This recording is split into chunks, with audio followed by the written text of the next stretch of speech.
Welcome back to the Perfect Lap Podcast. I'm Mark Jager. He's Mark Kilgore. He goes by Kilgore. I go by Jager. And today we're going to be doing a bit of a recap. We had an awesome weekend that basically put Time Attack out into the world in the biggest form possible. We had myself going to COTA with Global Time Attack, Super Lap Battle, and we had Kilgore going to CMP, Carolina Motorsports Park with GridLife. Man, I watched the final day of the GridLife stuff, but I don't want to ruin it. I don't want to ruin it for everybody just yet. So we'll start off. We'll start off with Kilgore. He's going to run us through a little bit of his experience and what he had going on at Carolina Motorsports Park. And so first we'll start with this. So last event, Kilgore did a 141.9. That was his benchmark that he had to start with.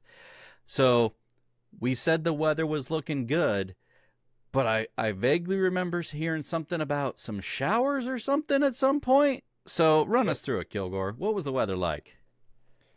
Overall, the weather was great. It was actually a little bit cooler than expected.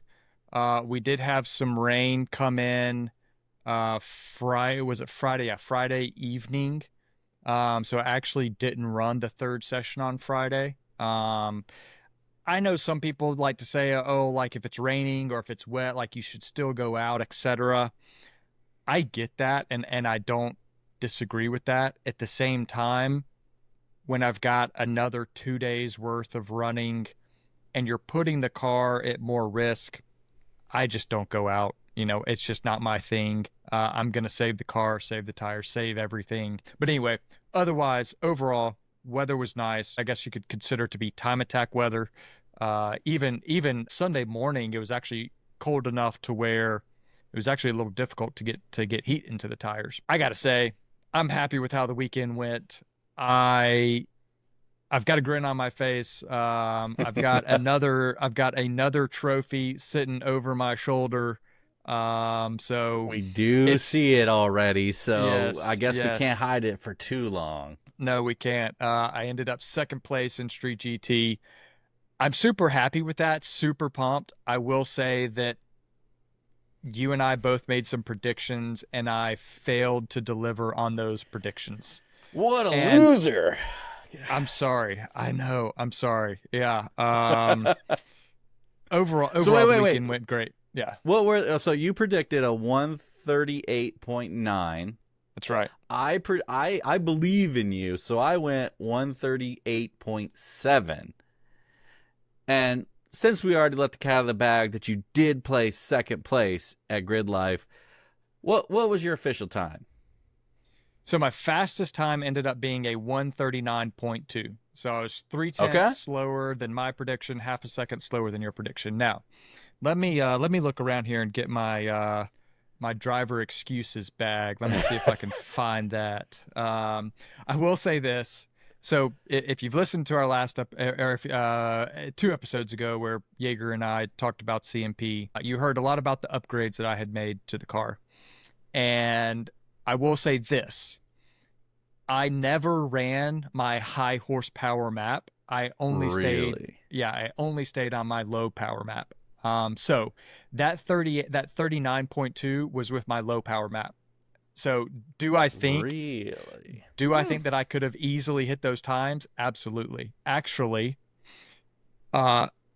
predicted times was like a low 38 if I looked at my lap data. On the lap that I set my 39.2, the next lap I was half a second up through half the lap. Bobbled the turn, I think it's turn 7. Nope, turn 8. It was, I bobbled turn 8, which is a 90-degree sort of right-hander going on to the back straight. Went in there, was trying to carry too much speed, back in, stepped out, couldn't get on power, so I lost that. I basically lost that half second down that straight. And then I came up on traffic into the 11, 12, 13 complex. Oof. So I lost that lap. So even on my low power map, I was at 38.7 if you consider that I was already up half a second. So it's frustrating because sometimes those times just slip away. And It is what it is. CMP is a little interesting because so let's talk a little bit about why I couldn't run my second map, my map 2, my high Yeah, I power was going to map. ask you what's going Yeah. on with that. Why would you not turn it to the moon? Yeah, we were getting some misfires occasionally. I really was not able to get in a full lap without getting misfires. And so it just wasn't quite running as good as I wanted it to, so I just turned it back down to map 1 because map 1 was running really well. So that was about 590 horsepower, but with about, I think it was like 620 torque or something.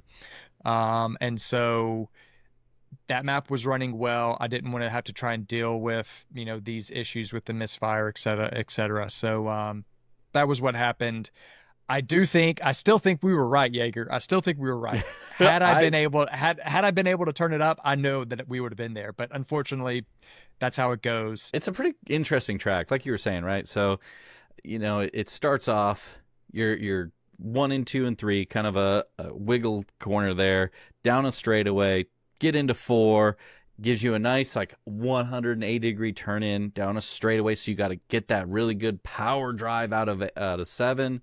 You come through 8, and then there's a kink in there somewhere. And I'm trying to remember, they had a good camera view. Was that 10 or 9?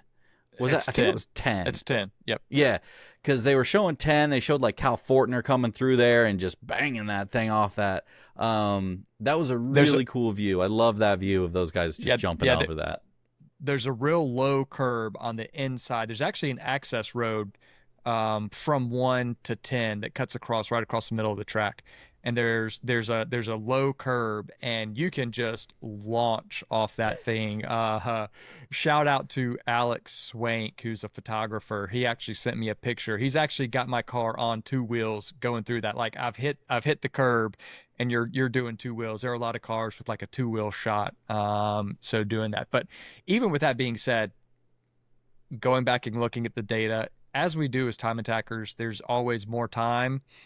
I know that I could have taken that kink even faster if I had just manned up a little bit more and pushed it a little bit more. With that being said, do I think that I could have gotten first? I think that was a tall order, but I think that there was still some more time in it for sure. So, out of curiosity on that turn 10, so immediately I go, oh, so my head goes bus stop at Buttonwillow. Like that's what I'm thinking of when I think of turn 10. Very similar. Yeah, very and similar. Is that a situation like what kind of speeds do you think you were hitting into 10, and then were you like braking or letting off, or what kind of deceleration was that moment to get into 10? Yeah, I was for the fast cars. I was hitting about 130. Now I'm not the fastest car, but I was hitting probably about 135 going into 10. So what I was doing, and what probably most people do, is it's not a hard braking zone, right? Because you're loading, you're pushing through that turn. You want to hit that, above 110, 115, especially in non-aero cars like we are for Street GT, right? None of us have aero. Those guys that have aero, Cal Fortner, some of the guys in track mod, like Jackie Dean last year, right, in his M2. I'm trying to think of like Dewey and Ryan Matthews in Street Mod. Those guys all have wing splitters, etc. They're hitting that at 120, 125. So even then, you're still slowing down, but it is just a like breathe off the throttle, maybe a light application of brakes, right? Just sort of a long, slow application to get the car slowed down a little bit, but you don't want to upset the car too much. You don't want anything hard to shift that balance to the front, and now you're going over that kink with the balance on the nose. Yeah. You don't want that. So it's sort of a light brush of the brakes just to bring that down a little bit, because you still want the car to be balanced and settled as you go to hit that right hand kink. There's actually, I think it was on, it was actually on the live stream. Justin Peachy and his track mod Corvette There is a video of him going through that, and like the back end steps Yep. out, he He lo- corrects, it comes back the other way, and then it like kicks again, and he goes spinning off the grass, behind a corner worker station, back across the other side of the track. Like we were all just sitting there, just sort of mouths open, just like, oh, like Hearts and somebody throat stop the moment. car. Yeah, Yeah. like just like you're just waiting. Like it seemed like it took 15, 20 seconds for that car to actually come to a stop, and it came to a stop on the track. Whew, man, crazy. You don't Yeah, want that to happen. that was a super wild moment to watch. I mean, that could have been devastating for the car. Could have been devastating for multiple cars. I mean, I do know Will Drees. He had a bit of a moment and ended up in the tire Yeah. wall himself. So things happen. Will's a great driver, so I know he just always is pushing it really hard.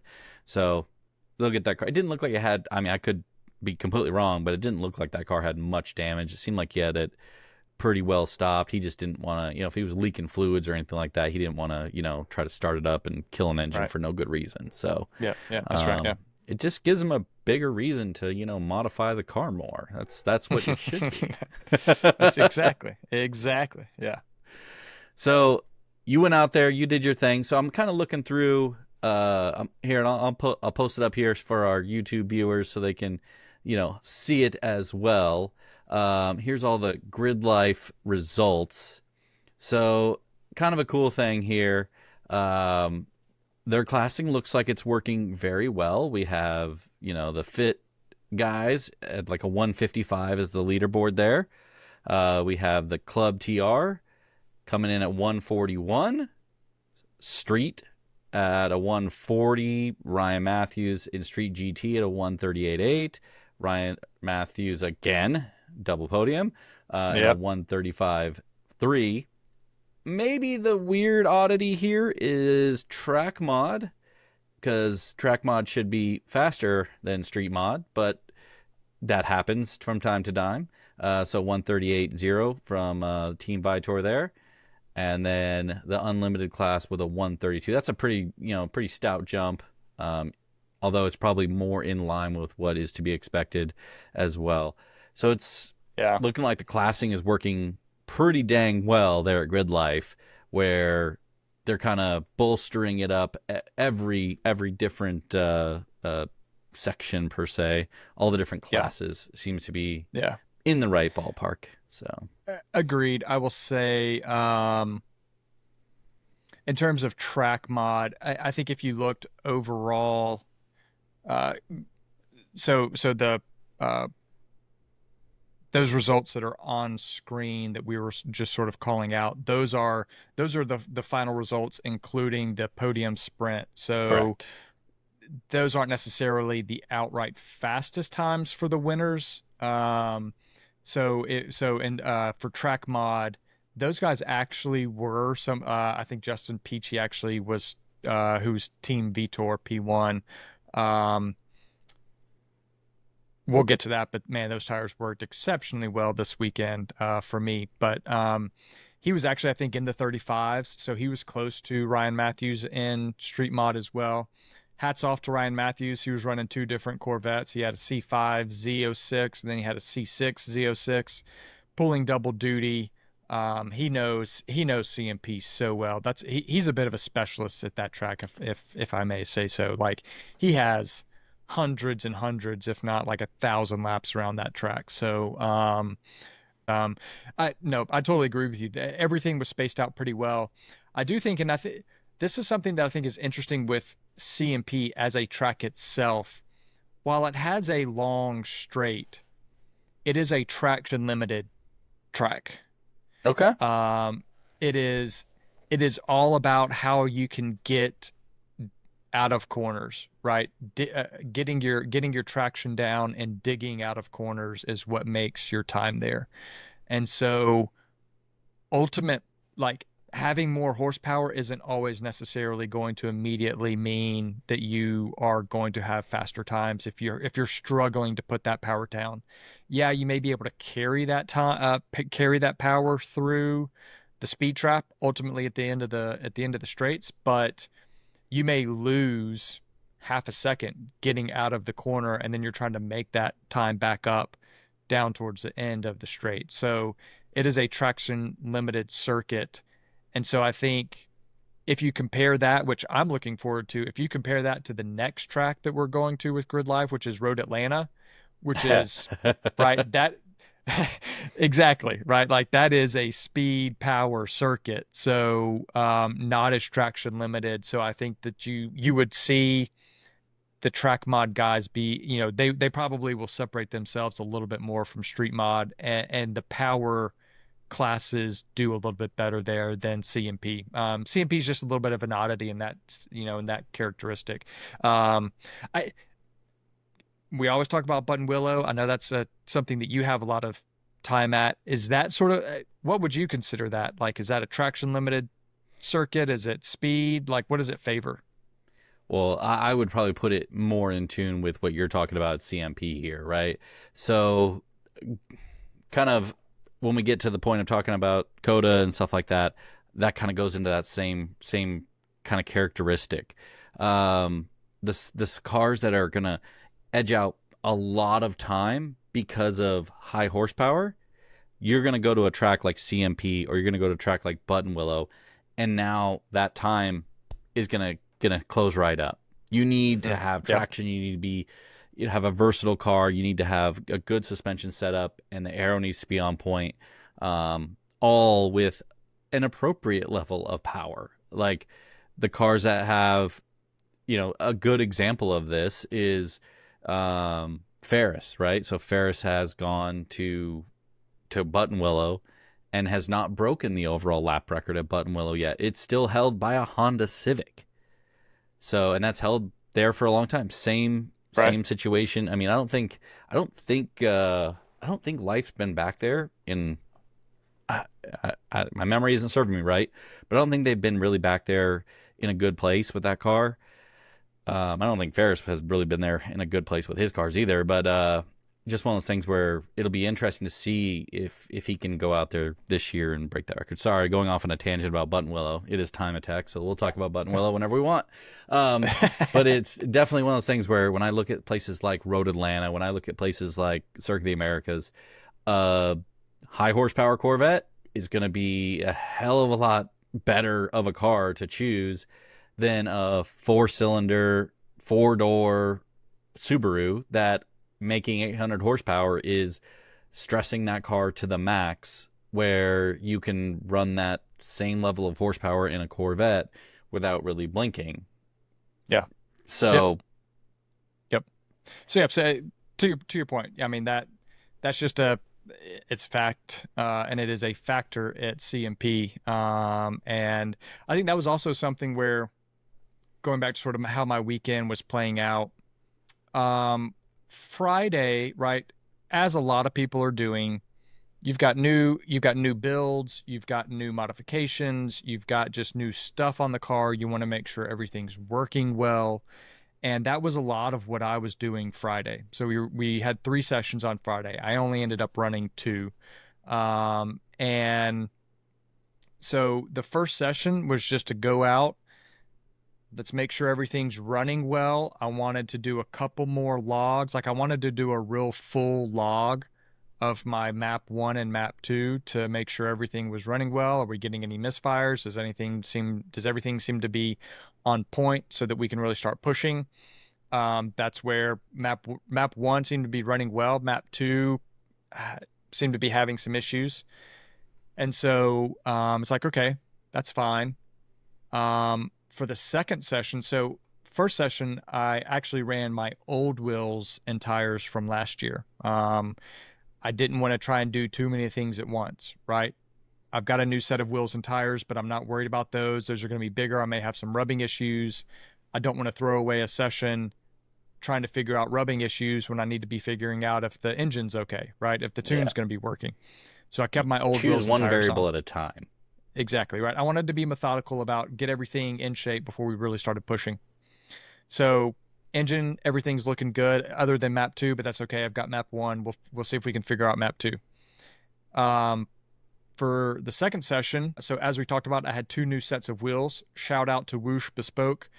Dude, I got so many compliments on the gold wheels. And dude, they looked, I love them. I love them. I thought that they looked amazing on the car. The quality, actually checking them out, like looking at them, it was all the thing that's really stuck out to me was it was all the small details that I could tell like had really been thought about, and that's how you know that these are really good wheels. I know that you've also now received your set, but if you look at, Yeah, I got a there we set right go. here. Yeah, look at those things. They're beautiful. I love the two-tone with the red. But like if you look on the back, right, like they've got pockets that are milled out. Well, I like the Um, the knurling right here. The yeah, inside that so you don't end up with wheel spin. Some of the guys that have definite wheel spin action. yeah, So yeah. So there were just a lot of small things that I thought were really well done. Even there you go, dude. Yeah. I mean, the cutouts here. Yeah. yeah. Fantastic Pretty wheels. awesome. I was really happy once I really kind of got my hands on them, and they ran great the whole weekend. So anyway, I had 2 sets of Whoosh Bespoke wheels, got the gold wheels and the black wheels. The gold wheels, as we said, was going to be my sort of competition set. So what I wanted to do was actually, and I also had 2 new sets of Vitor P1s. Um, we did have a little bit of a hiccup. Um, I had intended to have 305s put on those wheels. Bit of a miscommunication. 295s ended up being ordered instead of the 305. So the wheel showed up with 295 Vitor P1s. Not a huge deal, but it's still it's still a little annoying, only from a standpoint of what we talked about last or two podcasts ago, which was we're talking about tenths, right? Even if the difference is between a 295 and a 305 is a couple tenths. If I missed out on the podium or if I missed out on first or second by 1 or 2 tenths, that was going to be frustrating. And so you're just trying to maximize everything you can. If I can fit a 305, I want to run a 305. Unfortunately, I had the 295s. They still ran really well. Ultimately, I think that there probably was a little bit of time left on the table, but not a huge deal. We're talking about 1 or 2 tenths, but still that's fairly significant. So just to sort of give you an idea, I ran a 39.5 in the podium sprint for second place. The guy behind me was at a 39.9. So right, for less than half a second. So I mean that's what we're talking about, the difference between second and third. And we were I was 7 tenths off the guy in front of so Ryan Matthews, who was first. So I think he ran a 38.8 and third place was a 39.9, so 1.1 seconds. So again, it's small margins. You need to maximize everything you can in time attack. So the 295 and the Vitors ran well. The Whoosh Bespoke wheels, fantastic. So going back to my second session, I wanted to get a heat cycle into the Vitors because they were still brand new. So ended up putting those on ended up putting the gold wheels on with the new tires for the second session. Went out and based on Vitor's recommendation, so this is Dallas Reed, who's the one who I'd been sort of had some contact with and asked him.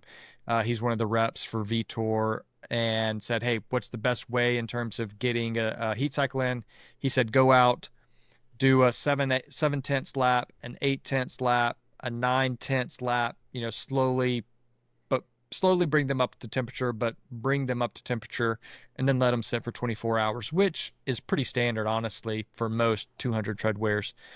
So that's what I ended up doing. For the third session, it ended up raining that evening, and so I just didn't go out.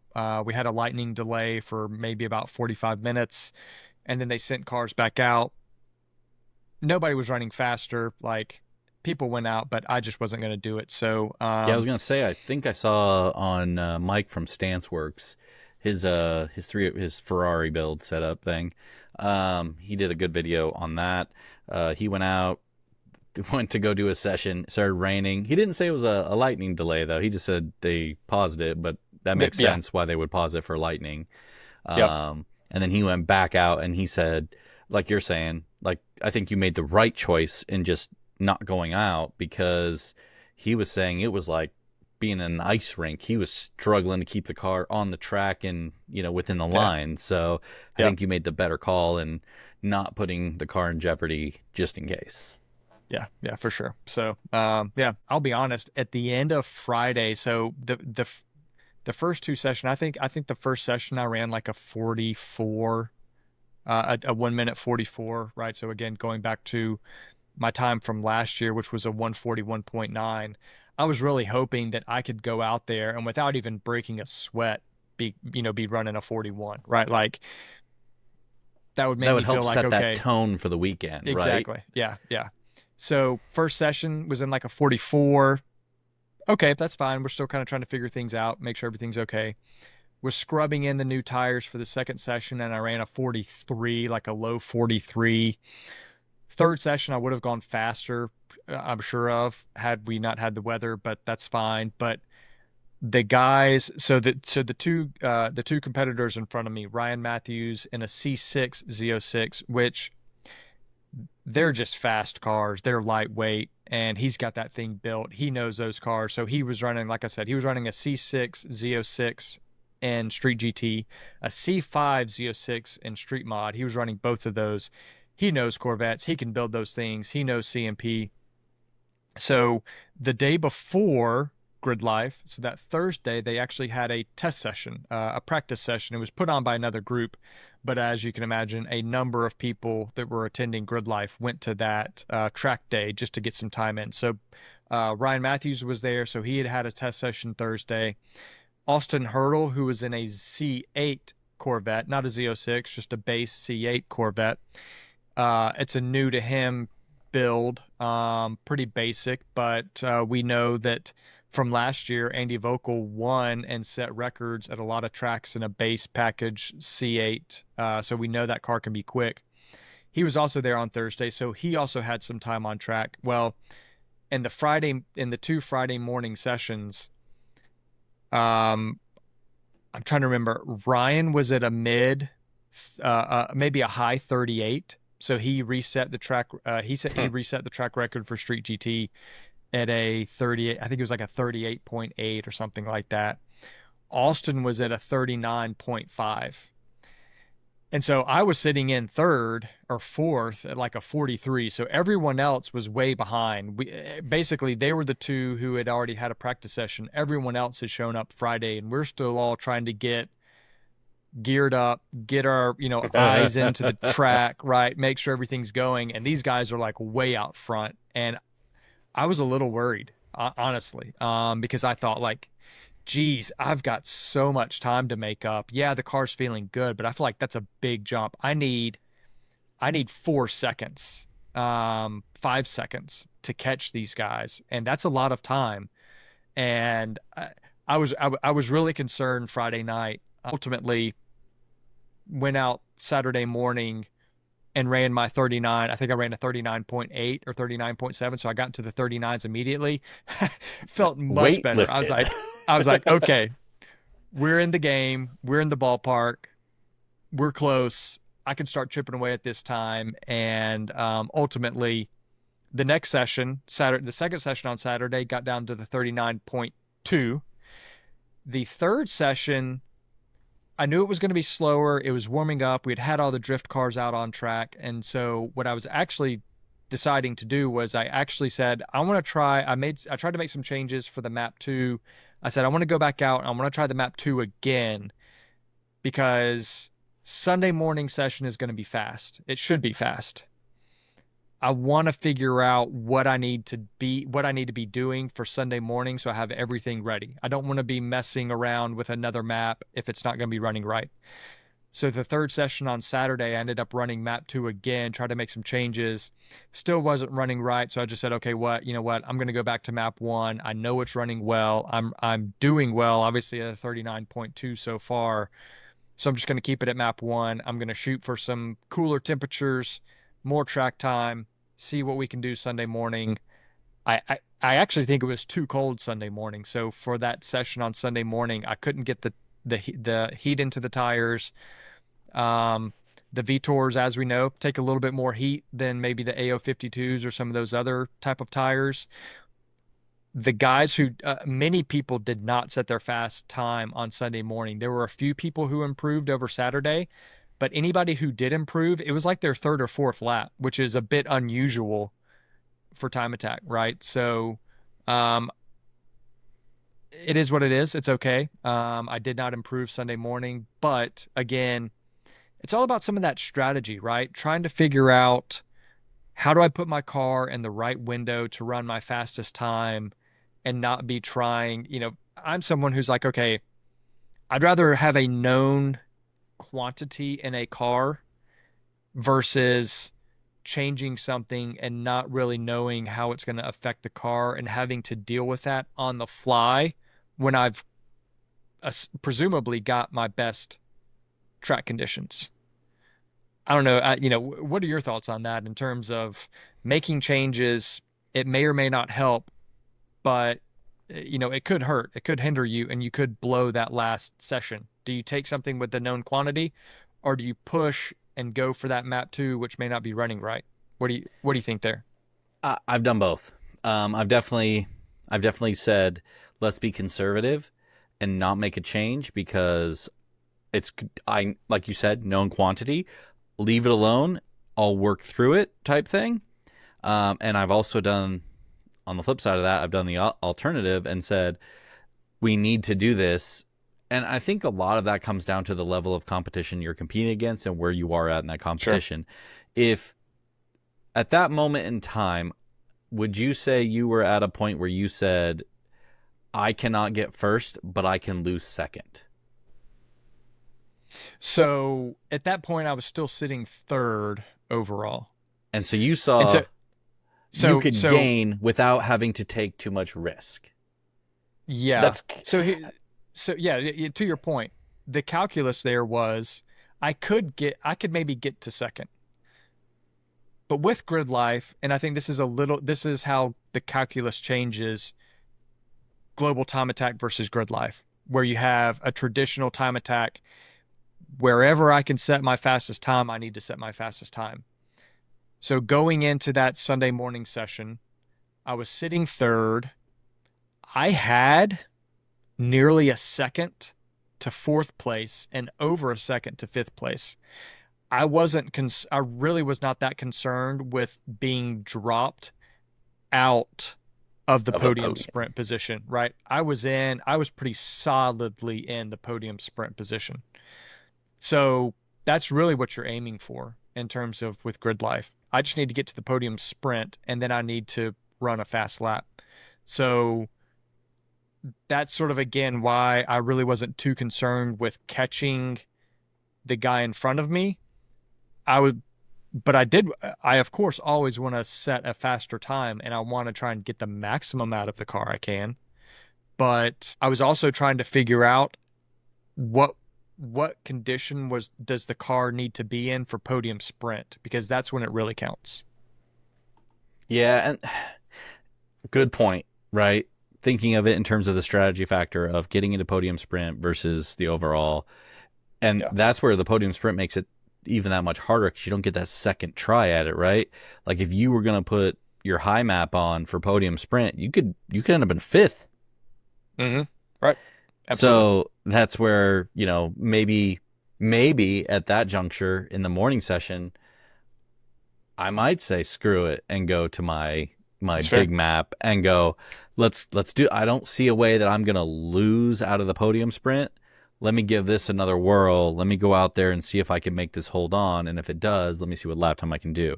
In the past, I've done stuff where, we were trying out, can we add more camber? Can we add more of this? Can we add boost? Do we want to taper? all the different things that you can do to a car. Do I want to add more wing angle? Do I want to change it? And you're making those calculated decisions on, you're trying to get the car perfect for the perfect sessions, because in a traditional format, that's what you're kind of looking at is, I don't want to be in the heat of the day trying to then use my perfect setup. I want to have that setup ready for that crisp. That's one of the most difficult things about Time Attack, right? Is you're, generally speaking, you're never going to go faster in the last session of the day. I say that, and let me tell you, I've definitely seen it multiple times at Global Time Attack in the finals. Sure. But I'm just saying, like, most of the time, that last session of the day is never going to be your fastest time. Usually morning sessions, first 2 sessions of the day, because a lot of people kind of forget, and I've told this to people at Button Willow a ton of times, and I know I'm going to say Button Willow a lot, but at Button Willow, we have a lot of wind and sand that gets on the track. So that very, very morning session, if you're going out, maybe the track isn't quite clean as much as you'd like it to be. So you have that little bit of not so great tarmac.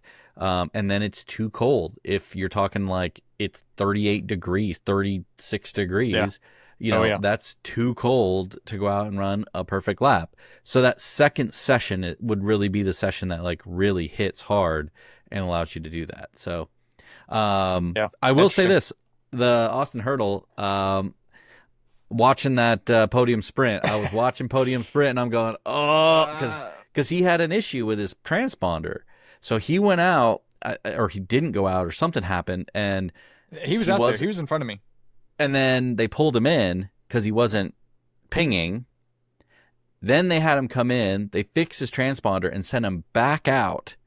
And then they gave him an additional lap to get it done. And so obviously you in the car, you're just sitting over here singing your having a good old time. And then I'm sitting here watching it going, oh my God, he's got another chance. He's got another shot. And so it was pretty cool. And that's what the Podium Sprint does, though. Like, that's where the Podium Sprint really is a really cool thing to watch. And I love the pressure cooker atmosphere that it generates, where these are the top 5 guys. All the times previous to this are stripped away. They are gone. We are starting fresh. You have got to go out and you have got to produce. And this is going to be the time that's going to place you on this podium or not. So, and we saw that with your Laguna Seca, right? If the event would have just ended, you would have been 4th. Instead, you ended up in 3rd because you were able to go out and produce in that pressure cooker environment. And again, did the same thing here. And then again, in this environment, right? Now you leapfrogged into 2nd. So, I mean, you have to be able to produce in that environment. You have to be able to produce when you need to. And I'm going to say this is why I do go back to, and this is going to be a very faux pas thing to say, but when you go back and look at Redline Time Attack way back in the day, they went, we're going to give you 2 Time Attack sessions, and, those are the 2 sessions that are going to count, and that's what you're going to have to deal with. So kind of an interesting thing. I think me and Kilgore are going to create an entire episode dedicated to a situation where we would create our own Time Attack environment and throw all of you all into it and see how you guys all turned out. So at the end of the day, we'll talk about that at a later episode. Yeah, absolutely. Looking forward. That's going to be a ton of fun. I will say, going back to the Podium Sprint, it was like you said, Laguna last year, the last event that I did, I got into the Podium Sprint, was in 4th throughout most of the day, was able to jump up to 3rd. CMP was sitting 3rd most of the event, was able to jump up to 2nd. But it was a bit wild from a driver's perspective in terms of everything that was going on. So midway through last year, GridLife made a slight rule change to the Podium Sprint. And what they did was there was a bit of an issue. The background is there was a bit of an issue at Midwest Fest due to some weather. Weather had come in. The way that they were originally running Podium Sprint was that they would send one car out They had 2 laps to do their event, to do their fastest time, and they were staggering the cars, right? So they'd send one car out, it would do an out lap and then start their flyer. And then when it starts their flyer, they'd send the second car out. So as the first car is finishing their second time, the first car would then be starting their first lap, right? So you had a bit of a stagger. I like that for the broadcast factor, because then you got to follow the individual. I thought that was nice. Yeah. Every competitor had they were going to be on camera for one full lap, right? Which was nice. The problem was that if you had any rain come in and maybe just a light sprinkle for the first, the first competitor, who was usually 5th place, if it rained for 2 minutes and then stopped, by the time that the second place and first place got out on track, like the track had dried up. So little bit of unfair issue there, but it is what it is. Anyway, GridLife said, you know what, we're going to make a slight tweak. We're just going to send all 5 cars out together. Basically, they're their own little heat. They're going to go out together. Everyone spaces apart, and then they get 3 flyers. Okay, not a problem. That's the new rules. Those rules were implemented in writing for 2025. That's actually what we did at Laguna. They did that at Road America, some of the other races. That's what we did at Laguna. So that's what I was, expecting. Well, as we're sitting there on pit, getting ready to go out, Street was out in front of us, and I was counting the number of laps that they got. They did 3 flyers. We're getting ready to go out. A pit official starts walking down to each car and is poking his head in, and I can kind of look and I can kind of see, and he's telling everyone what to expect, and I can see he's holding up 2, and I could kind of hear him. And so he was telling everybody, you're going to go an out lap, and then you're going to have 2 flyers and then a checker. Okay. There was a black flag in a previous session, maybe a little bit of a delay. We're running up. Yeah. Trying to make up some time, right? Like, if the official tells me something, I'm going to assume that that's correct. Yep. Well, the problem was that he had the wrong information. Oof. Everyone was still getting 3 flyers. So, and again, you add that into the issue with Austin having an issue with his transponder not counting the first lap, but then they got it fixed. It seemed to be counting his second laps and third laps. It seemed he got like an extra lap, not really sure what was going on there. Ultimately, they actually counted his first lap because he had a lap timer. And I think Ito made a comment about this. There is a process where if there's some sort of technical issue with your transponder and you have lap data, you can present that and they may accept it. So that's wild. I mean, I get the reason why. I completely do, but from just an overall perspective, I go, that's wild. Coming from a guy who technically won an event, and based off of transponder failure, I lost the event. Had the overall fastest time of the event, lost it because transponder didn't report. Yeah. And that sucks, dude. That's tough. But it's one of those things where you go, the rules are the rules, and yeah. But I do understand. I do understand an ability to what's the word I'm looking for? Like justify, or I don't know. I mean, if I have the ability to corroborate what my time was, even though that my transponder may have failed, right? Like, okay. But all that to be said, when I came around for my second flyer, so CMP, you have a 90-degree left-hander, which you had sort of talked about. You have a left-hander, then you have a right, sort of a quick right-hander back to another left-hander. It's sort of a bit of a, kind of Z-esque. Yeah. Well, I was doing about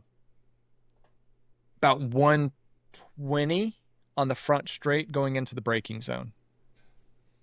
The start-finish line is in between the 400 and the 300 brake marker. Oh, I remember seeing this. It is so close to, I mean, it is the brake zone for turn 1. In a normal session, I was actually braking at about the 400. If you're in a fast car and you're doing over 100 miles an hour, if you're at 110, 120, 130, something like that, right? You're braking at 400. You're actually passing the start finish when you as you're braking. So there is a opportunity where there is a little bit of runoff past turn 1. And so I what you can do is you can just say, I'm going to hold my foot to the floor until I see that start finish. And as soon as I hit start finish, then I'm braking, right? So now I'm braking about 50 feet later than I normally would be. I'm going to blow that third lap, right? You know, but that's okay because I was thinking I only had 2 laps. So I was coming around on that second flyer expecting this is the checker. I don't have another lap. I'm going to blow the start finish and I'm going to gain that extra, maybe 10th or 2 by blowing the brake zone. So, and this is on me a little bit. I'll throw my hand up and say, I not that it really would have mattered, but as I get onto the start finish or as I get onto the front straight, I'm looking and focusing on that start finish is, okay, this is going to be my brake zone. I'm getting the car lined up, need to make sure I don't go 4 off. We haven't talked about this, but if you go 4 off in the Podium Sprint, all of your times are done. It doesn't matter if you go off on the first lap, which is third so lap. Wild. I love it because it keeps everybody tame, right? Like a little bit tamer, knowing that you can't just go full send, like get in a banker and then just go wild on lap 2, go 4 off, cause a yellow, do whatever, right? Like you have to keep all 4 wheels. You have to keep at least 1 wheel on the track, which I can appreciate. So you don't want to go 4 off. I'm coming down the front straight. I'm trying to focus on that start finish. And I just never looked at the flagger, or I didn't see him out of my periphery, that he was still waving a green flag. And so I hit the brakes, and then I make turn 1. And as I hit turn 1, I kind of look back at the flagging station. I don't know why, but I kind of look back and I see him waving a green flag. And I'm like, okay, apparently we get 3 flyers. But ultimately it didn't matter because that was, I think, well, would the third lap have been my faster lap? Maybe. Would I have still run a 39.6 or 39.7 if I didn't blow the start finish? Probably. Would I still gotten second? Probably. But it's just frustrating because when you're getting mixed information, they were running 3 laps, we were told 2 laps, and you're trying to make all these calculations on the fly, strategy changes depending on what's going on.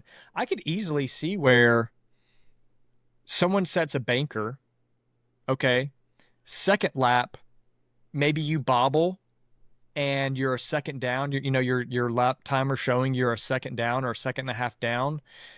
Why am I going to continue trying to chase that lap time, right? Like I'm going to put my car in a bad position. Someone may do it, but I'm thinking that's probably not going to be time that I can make up. If I try and make up that time, I'm going to be pushing and maybe putting myself in a bad position. Yeah, you might just DQ your whole session because you could drop all 4 wheels because you're going to push too hard. Exactly. So, all right, well, I'm only getting 2 laps. I'm just going to cool this car down, and then I'm going to pull it off into the pits. Oh, wait. You got a third lap, right? But someone could have been totally screwed. And there were kind of some other people who were commenting, well, you should just run until you see the checkers. And I was just kind of like, but that's not thinking with any level of strategy. Like I saw you do what you did, and I go, he's thinking about strategy. He understands that he can gain that little bit more by going deep into that brake zone. When they called that out, I immediately went, he's thinking on his head, right? Like he's on his head, on his feet. Yeah. in the sense that you were actually thinking about how do I eke out the most amount of time possible. Well, how do I do that? Where I usually would brake, let's just 50 feet before, now I brake 50 feet later. Now I don't have that braking portion in my lap time here. It made all the sense in the world to me. Honestly, Yeah. I mean, it's one of those like interesting aspects, but to me, if I was looking at that from a strategic point of view, I would have gone first lap, do the same thing you did, and then chill on my second lap, come back hard on the third lap, and do the same thing into the third lap. The only struggle is you really have to be careful because that could have easily, you brake a little bit too late, or if your car's a little bit faster, you could actually DQ yourself. But I thought that was amazing, good strategy, good, headstrong thought of how am I going to get the best amount of time?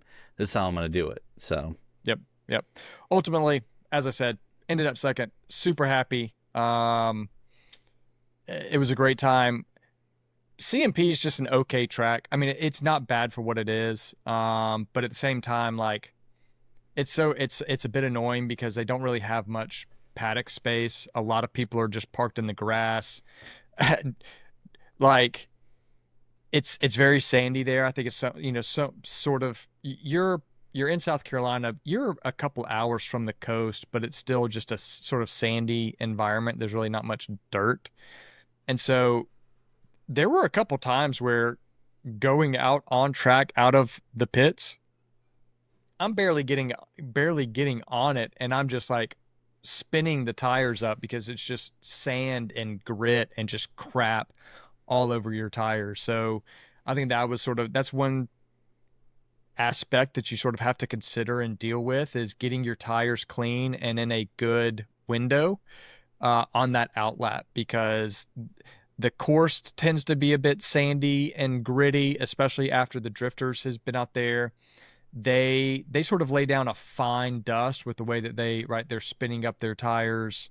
And you sort of get you get marbles on the outside, but the line actually gets a little bit of like more of like a fine dust, and you get people running on and off track more, so you get more just crap on the track. So like that's something that's you just sort of have to deal with. But it caught me out a couple times on the outlap, like barely getting on it, right? And we're definitely going to need to tires. get you out to finals here at Buttonwillow this year and get you driving at Buttonwillow, just so dude. Things like this, when we can compare notes. I mean, one thing to remind all of you viewers is, I'm here in Southern California. Kilgore is not here in Southern California. No. So, he doesn't have the Buttonwillow aspect of Time Attack in that realm. So, so we got to get Kilgore out here. He's got to drive this track, have some fun, and, not just drive the glorious tracks like Laguna Seca. I mean, got to drive the shitholes that we call Time Attack land.